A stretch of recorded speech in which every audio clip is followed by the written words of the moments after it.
Hi అండి, అందరూ ఎలా ఉన్నారు? నేనైతే చాలా బాగున్నాను. ఐ హోప్ మీరు కూడా బాగున్నారని అనుకుంటాను.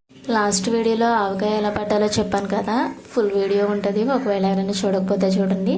మనం ఫస్ట్ స్టార్టింగ్లో ఆవకాయ పట్టుకున్నప్పుడు బకెట్లోకి అయితే ఎత్తి పెట్టుకున్నాం కదా, దాన్ని ఒక పెద్ద బేస్ని తీసుకొని అందులో వేసుకోవాలి.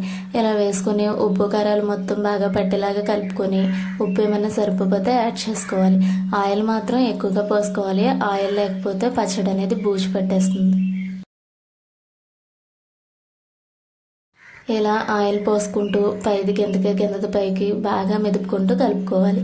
ఈ విధంగా కలుపుకున్న తర్వాత మనం ఆల్రెడీ బకెట్లు ఉన్నాయి కదా, ఆ బకెట్లో యాడ్ చేసుకోవాలి. ఇలా యాడ్ చేసుకొని కొంచెం ఆయిల్ బకెట్లో యాడ్ చేసుకొని బకెట్ అంతా స్ప్రెడ్ చేసి అప్పుడు మనం ఈ విధంగా కలుపుకున్న పచ్చడిని అందులోకి ఎత్తి పెట్టుకోవాలి. ఈ విధంగా మొత్తం మనకి ఎంత పచ్చడి అయితే కావాలో అంత పచ్చడిని ఎత్తి పెట్టుకొని లాస్ట్లో ఆయిల్ అనేది యాడ్ చేయాలి. మాకైతే పచ్చడి కొంచెం ఎక్కువగా పట్టుకున్నాం కాబట్టి, అంటే 5 మనకలు పచ్చడి పట్టుకున్నాం కాబట్టి 2 బకెట్లలోకి అయితే ఎత్తి పెట్టుకున్నాం. మీ పచ్చడిని బట్టి మీరు ఎత్తి పెట్టుకోండి. పచ్చడి అనేది పొంగి ఆయిల్ అనేది లీక్ అవుతుంది. చూసారు కదా, బకెట్కి అంత గ్యాప్లో అయితే పచ్చడి అనేది ఎత్తి పెట్టుకోవాలి.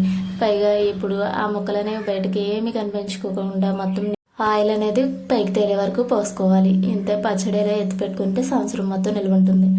మన అమ్మమ్మల కాలంలో ఇలాగే కదా, పచ్చడి కలిపినప్పుడు వేసినీళ్ళు అన్నం వేసుకుని కలుపుకొని తింటే అలా అని మనం కంచంలో వేడివేడి అన్నం వేసుకొని ఉరగ పచ్చడి వేసుకొని తిన్నా కానీ అంత టేస్ట్ ఉండదు.